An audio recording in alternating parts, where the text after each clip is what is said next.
Hai Jo, kamu lagi apa? Halo Sharon, aku lagi bingung nih. Gimana ya caranya aku jadi anak Tuhan yang bisa menyenangkan hati Tuhan? Gimana ya? Tapi bentar Jo, sepertinya aku tahu deh. Oh iya, apa tuh Sharon? Caranya gini Jo, kamu harus mau jadi anak Tuhan yang dipakai sama Tuhan. Hah? Dipakai Tuhan? Dipakai Tuhan gimana? Iya Jo, dipakai Tuhan. Dipakai Tuhan untuk melakukan firman-Nya di dalam kehidupan kita. Salah satu contohnya, kita mau dipakai oleh Tuhan untuk menjadi saksi Kristus. Menjadi saksi? Menjadi saksi Kristus? Aku harus bersaksi gitu? Iya Jo, contoh kecilnya nih ya, kamu denger nih. Kita harus denger-dengeran sama orang tua Jo, sama guru kita yang di sekolah. Dan juga kita harus berbuat kasih Jo kepada orang-orang lain yang di sekitar kita. Itu merupakan salah satu ciri orang yang dipakai Tuhan. Oh begitu ya Sharon. Oh kalau begitu aku mau jadi alatnya Tuhan. Aku mau dipakai Tuhan. Kita sama-sama ya Jo, kita harus mau dipakai oleh Tuhan Jo. Iya benar Sharon. Kita mau jadi alat untuk kemuliaan-Nya.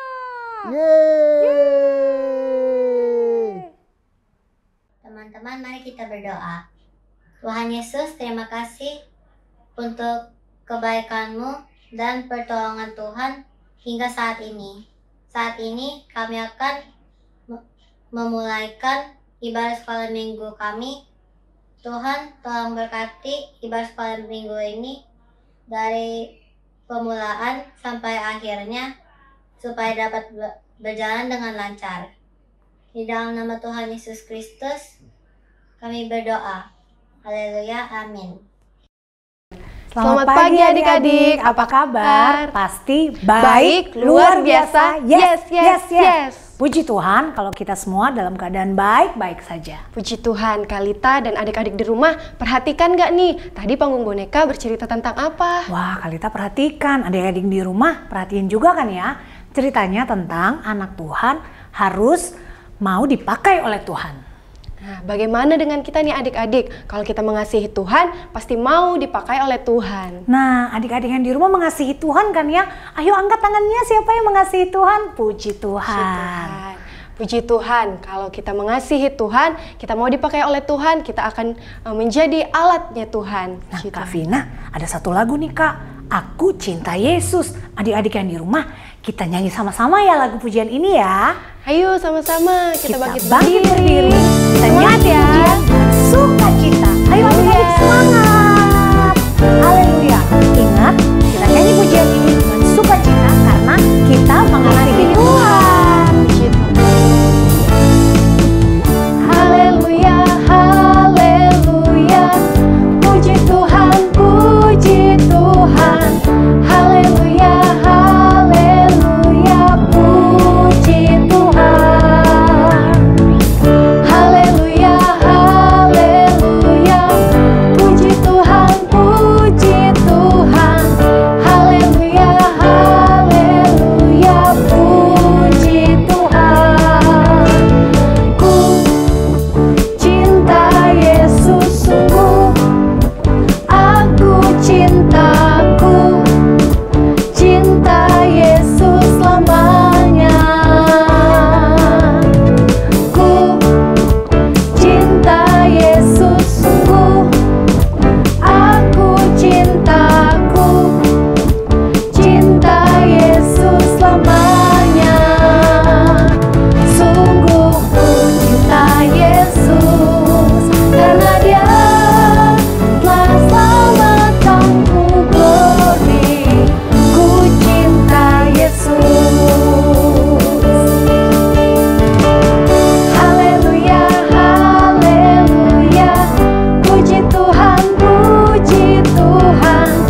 mengasihi Tuhan. Puji Tuhan, haleluya. Tuhan Yesus mau pakai kita yang percaya kepadanya sebagai alatnya. Supaya kita membawa jiwa untuk Tuhan. Artinya kita bisa menceritakan tentang Tuhan Yesus kepada orang-orang di sekeliling kita.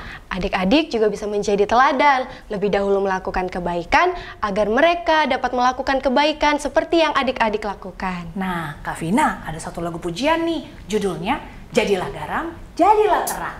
Yuk, kita bangkit berdiri bersama-sama, kita memuji Tuhan. Haleluya. Puji Tuhan, adik-adik, kita semangat nih, kita memuji Tuhan. Jangan lupa pakai gerakan ya, ikutin gerakannya kakak. Haleluya. Aku bernyanyi, memuji Tuhan, serukan namanya. Aku bersyukur, Yesus tetapkan ku jadi anaknya. Yesus mau pakai kita yang percaya menjadi alatnya, membawa jiwa datang kepadanya bagi kerajaannya. Aku bernyanyi, memuji Tuhan, serukan namanya. Aku bersyukur, Yesus tetapkan ku jadi anaknya. Yesus mau pakai kita yang percaya menjadi alatnya, membawa jiwa datang kepadanya bagi kerajaannya. Jadilah garam, jadilah terang di tengah dunia. Jadi teladan buat semua orang, pancarkan kasih-Nya. Dia Allah Roh Kudus memampukan kita menjalani dunia.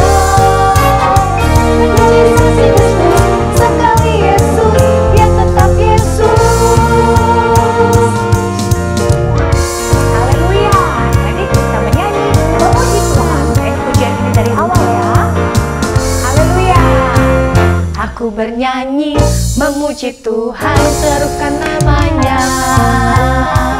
Aku bersyukur, Yesus tetapkan ku jadi anaknya. Yesus mau pakai kita yang percaya menjadi alatnya, membawa jiwa datang kepadanya bagi kerajaannya.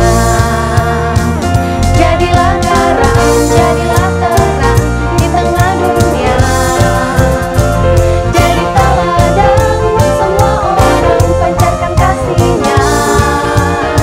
Biarlah Roh Kudus memampukan kita menggarami dunia. Menjadi saksi Kristus, sekali Yesus, Dia tetap Yesus. Jadilah garam, jadilah terang di tengah dunia. Jadi teladan buat semua orang, pancarkan kasih-Nya. Ya Allah Roh Kudus memampukan kita menggarami dunia. Menjadi saksi Kristus, sekali Yesus, Dia tetap Yesus. Jadilah garam, jadilah terang di tengah dunia. Jadi teladan buat semua orang, pancarkan kasih-Nya. Dia Allah Roh Kudus memampukan kita menggarami dunia.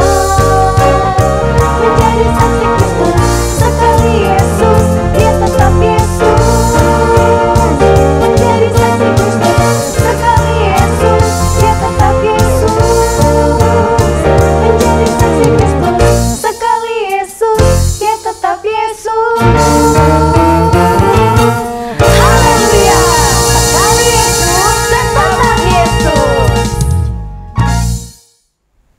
Kita sudah memuji Tuhan, tiba saatnya kita akan mendengarkan firman Tuhan. Mari kita sama-sama siapkan hati kita mau menyembah Tuhan. Kita angkat pujian, aku mengasihi Engkau Yesus. Kita masih tetap berdiri ya. Haleluya, puji Tuhan. Haleluya, puji Tuhan. Terima kasih Tuhan. Aku mengasihi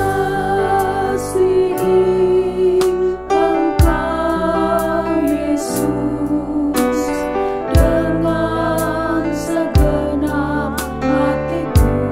Aku mengasihi Aku mengasihi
berdoa bersama.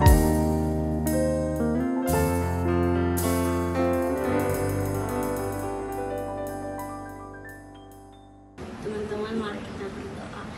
Tuhan Yesus, terima kasih tadi kami sudah mendengarkan puji-pujian. Sekarang kami mau mulai firman Tuhan. Tolong Tuhan, biarlah firman Tuhan ini bisa menjadi berkat bagi kami semua. Tuhan, tolong dalam nama Tuhan Yesus kami berdoa dan mengucap syukur. Amin. Haleluya, puji Tuhan. Adik-adik yang dikasihi dalam Tuhan kita Yesus Kristus, bagaimana kabar kalian semuanya? Saya yakin dan percaya semua ada dalam keadaan sehat, kuat, diberkati oleh Tuhan. Papa mama juga ada dalam perlindungan Tuhan, semua keluarga juga ada dalam perlindungan Tuhan. Puji Tuhan. Sekarang setelah kita memuji Tuhan, setelah kita memuliakan Tuhan, semuanya bersuka cita bukan? Ketika kita memuji Tuhan, Tuhan juga senang mendengar pujian kita. Sekarang kita akan belajar firman Tuhan. Sama-sama belajar firman Tuhan. Ya, karena firman Tuhan itu penting sekali bagi kehidupan kita. Dari firman Tuhanlah, dari Alkitablah, kita diajar untuk melakukan kehendak Tuhan. Melakukan apa yang benar, sehingga Tuhan pun disenangkan melalui hidup kita. Puji Tuhan. Mari yang punya Alkitab, orang tua yang mendampingi anak-anaknya untuk ikut sekolah minggu online, kita buka dalam Kitab Ester, ya, bercerita tentang seorang ratu yang bernama Ester, ya. Di sini di dalam Kitab Ester ini dikisahkan bagaimana Ester yang adalah seorang Israel, orang Israel, tetapi dia ada di suatu tempat bersama dengan orang Israel lainnya pada suatu tempat yang bukan di daerahnya sendiri. Orang-orang buangan, ya.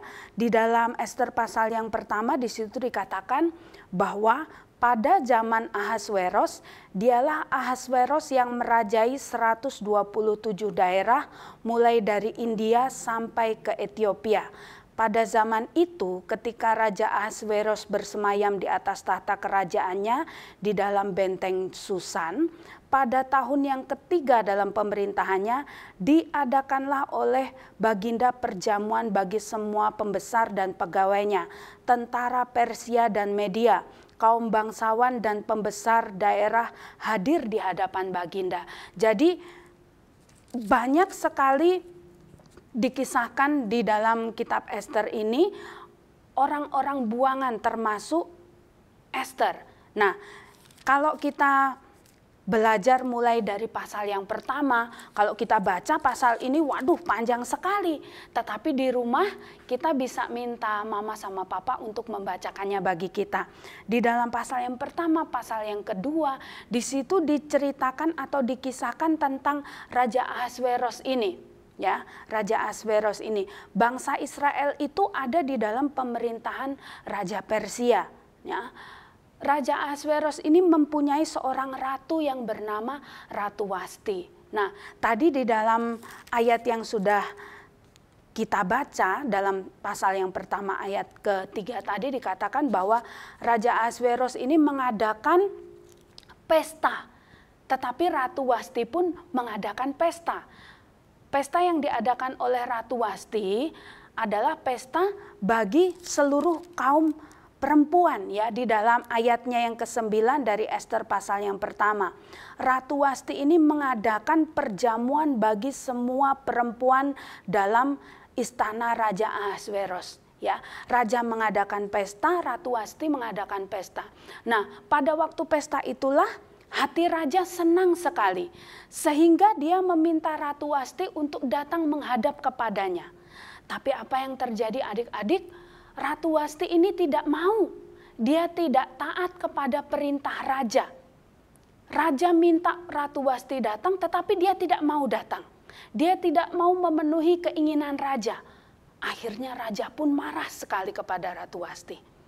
Sehingga saking marahnya raja memutuskan untuk tidak lagi menjadikan Ratu Wasti itu sebagai ratu. Nah, lalu di dalam pasal yang kedua, disinilah kita melihat bagaimana raja mengadakan pemilihan untuk ratu pengganti dari Ratu Wasti. Ya, di situ kita melihat bahwa muncullah Ester. Ester ini tadi adalah orang Israel, bangsa Israel. Ester ini yang dipilih oleh raja menggantikan Ratu Wasti. Ya, Ester ini dipilih. Kalau kita melihat bahwa Ester ini merupakan keponakan, ya, dia dari kecil dari bangsa Israel. Ester ini bernama Hadasah, ya, Hadasah. Tetapi pamannya yang merawat, yang membesarkan Ester, pamannya ini bernama Mordekai, ya. Dia yang membawa Ester untuk mengikuti pemilihan sebagai ratu. Sampai akhirnya Raja Ahasveros ini memilih Ester sebagai ratu menggantikan Wasti. Nah, pamannya Ester ini yang bernama Mordekai ini pada suatu hari dia mendengar satu percakapan. Percakapan ini terjadi antara Haman, pegawai daripada Ahasveros, ya, orang penting di dalam kerajaan tersebut. Haman ini mengadakan satu persepakatan yang jahat, ya. Tetapi Mordekai mendengar, pamannya si Ester ini tadi. Dia mendengar apa yang direncanakan oleh Haman, ya. Haman ini mempunyai tujuan ingin memusnahkan bangsa Israel dari kerajaan tersebut, kerajaan yang dipimpin oleh Ahasveros. Ya. Lalu Mordekai ini mengatakan hal tersebut kepada Ester. Dia katakan bahwa satu kali nanti kita bersama, aku dan kamu bersama dengan bangsa Israel lainnya akan dimusnahkan dari kerajaan ini. Ya, Mordekai menjadi sedih sekali karena ancaman ini adalah ancaman besar. Bahkan Ester pun walaupun kedudukannya sebagai seorang ratu bisa saja celaka karena kesepakatan jahat daripada Haman. Haman orang jahat, ya. Haman ingin melenyapkan bangsa Israel.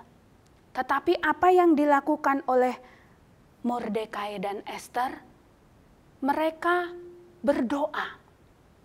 Mereka mohon pertolongan Tuhan.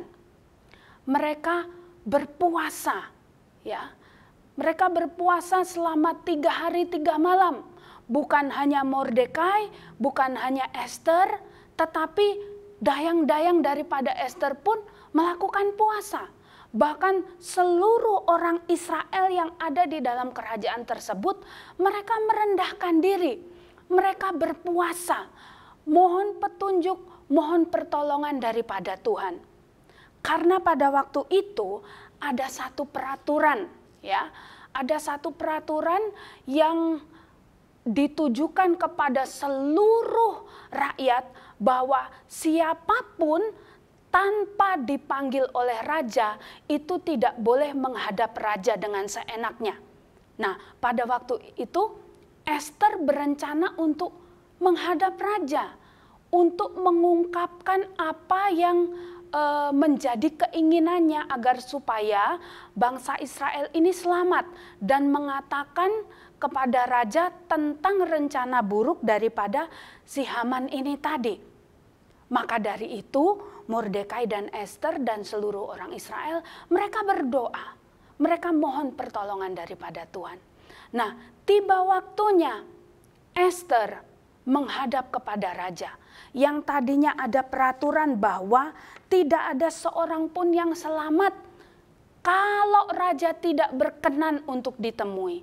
Tetapi karena Ester sudah merendahkan diri, sudah berpuasa, sudah memohon pertolongan daripada Tuhan, Tuhan mendengar apa yang menjadi doa daripada Ester, Mordekai, juga bangsa Israel.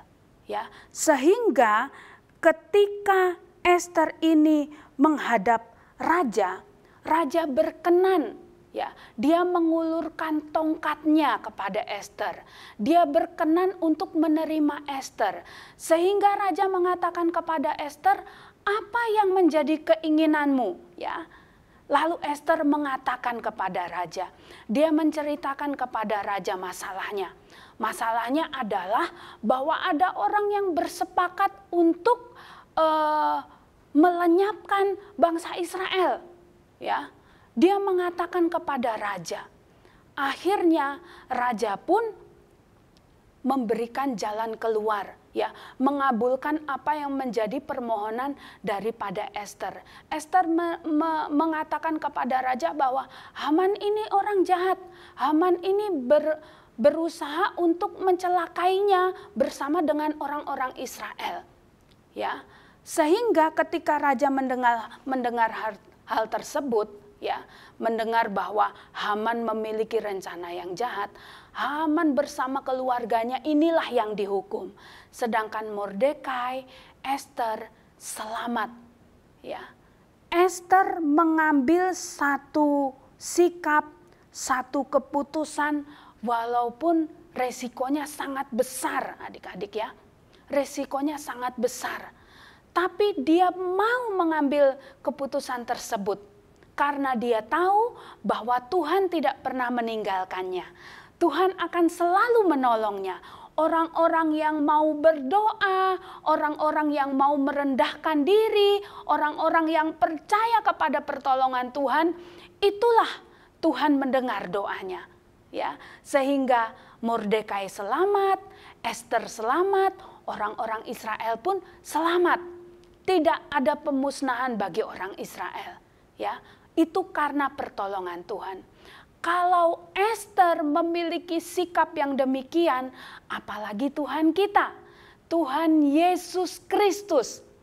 Dia menyelamatkan kehidupan kita, walaupun dia harus kehilangan nyawanya di atas kayu salib, dia harus merendahkan diri.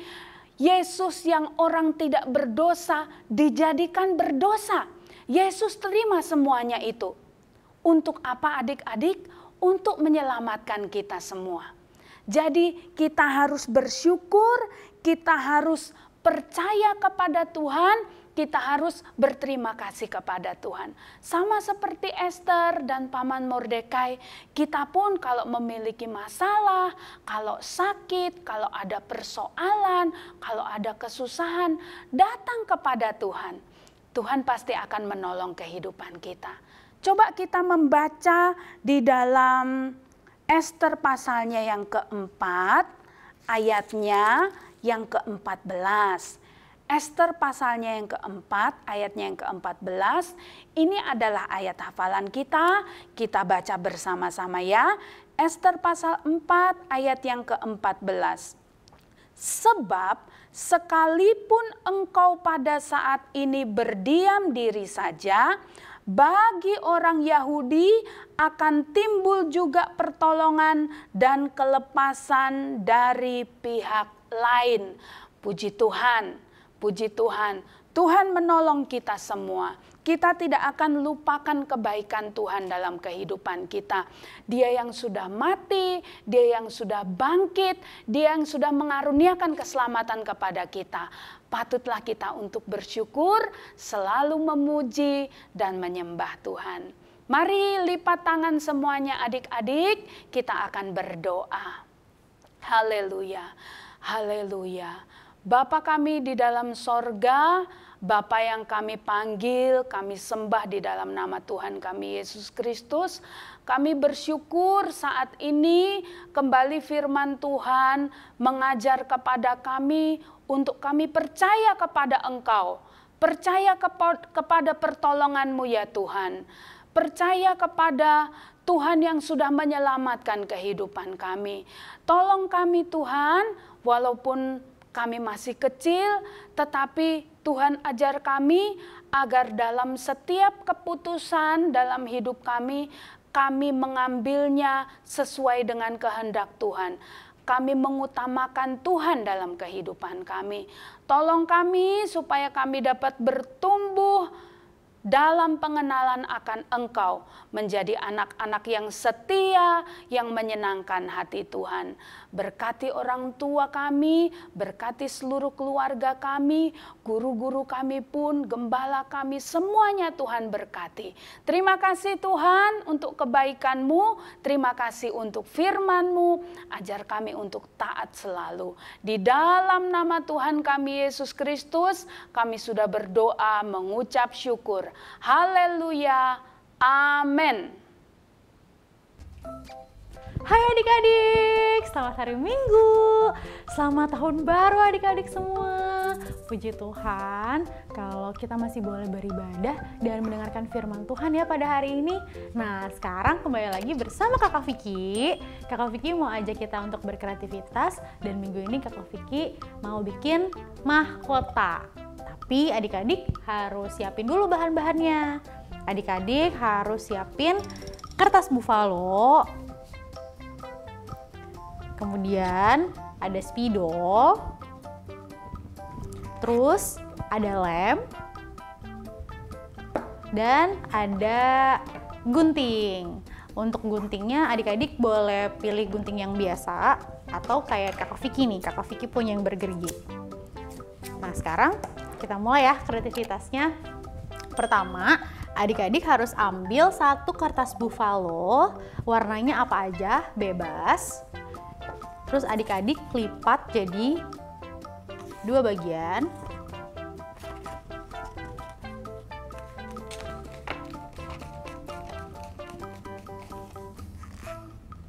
Sudah dilipat, terus kita akan gambar polanya untuk nanti kita gunting supaya bisa jadi bentuk mahkota.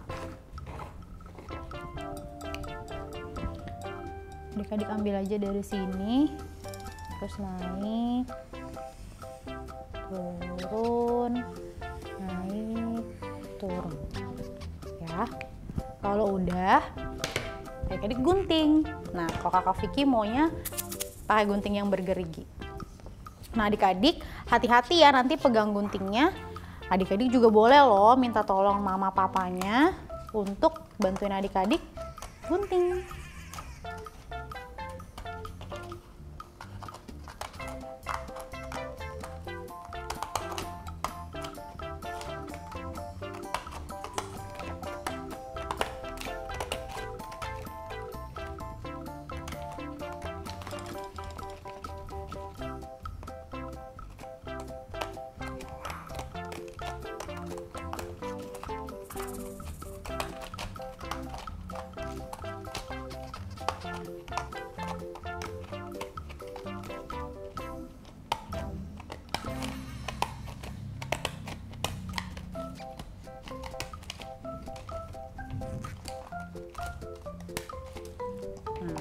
Nanti udah jadi seperti ini,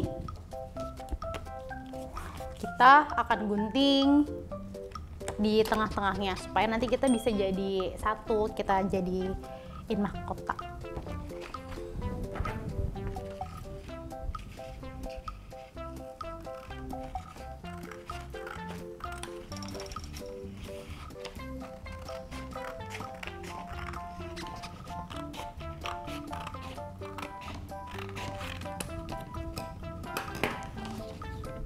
Ini kalau sudah digunting ya adik-adik. Nah sekarang kita mau menyatukan mereka lagi. Tapi adik-adik ukur dulu. Adik-adik harus sesuaikan. Biar hasilnya nanti bagus. Nah, Kakak Vicky mau pakai lem aja buat nempel kertasnya. Nah, kalau Kakak Vicky nempelnya pakai lem stick. Kalau adik-adik mau tempel pakai lem cair boleh, atau kalau adik-adik mau tempelnya pakai double tip juga boleh ya.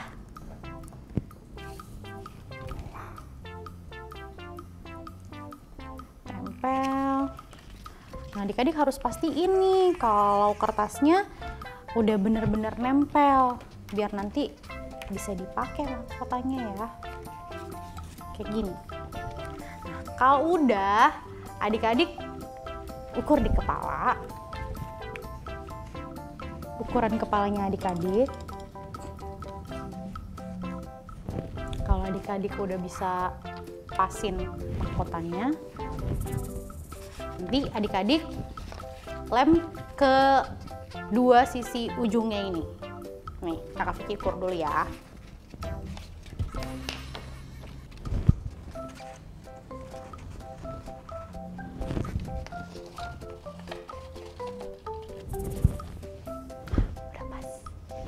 Udah pas adik-adik. Sekarang Kakak Vicky mau lem ujung-ujungnya.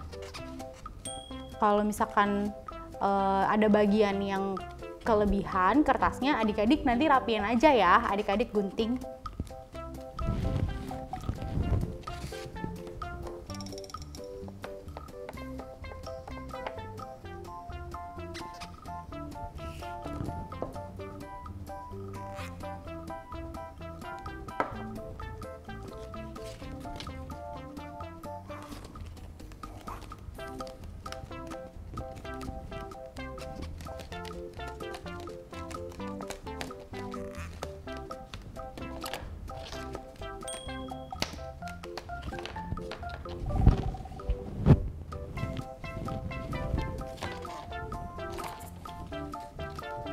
Nah, kalau udah nempel nih kedua sisinya, terus adik-adik udah bisa pakai kayak gini. Nah, sekarang waktu kita mau tulis ayat hafalannya di mahkota ini. Adik-adik tahu nggak ayat hafalan minggu ini? Kakak Vicky kasih tahu ya. Ayat hafalan minggu ini ada di Ester 4 ayat 14. Nah, nanti yang ditulis di mahkotanya itu adik-adik hanya perlu tulis Ester 4 ayat 14. Nanti isinya adik-adik harus bikin video terus kirim lewat WhatsApp. Kakak Vicky tungguin. Nah, tapi sekarang kita tulis dulu ya.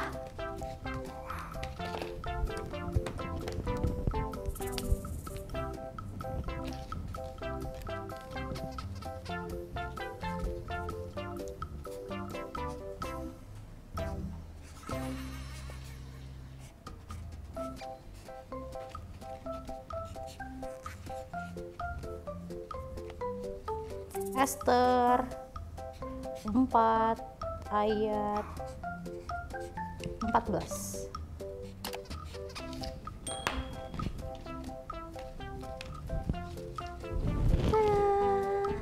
Nah, Kakak Vicky ada dua. Tadi Kakak Vicky juga udah bikin satu yang besar, satu yang ukurannya small. Nah, nanti kalau misalkan mahkotanya udah jadi, adik-adik bikin video ayat hafalannya sambil pakai mahkotanya ya. Ester 4 ayat 14. Sebab sekalipun engkau pada saat ini berdiam diri saja, bagi orang Yahudi akan timbul juga pertolongan dan kelepasan dari pihak lain. Nah, nanti videonya dikirim lewat WhatsApp. Nanti kalau dikirim lewat WhatsApp, jangan lupa kalian juga foto pakai mahkotanya. Jangan lupa adik-adik, Kakak Vicky tunggu loh. Nah, sekarang selesai dulu kreativitas buat minggu ini. Sampai jumpa di kreativitas selanjutnya. Selamat hari Minggu, Tuhan memberkati.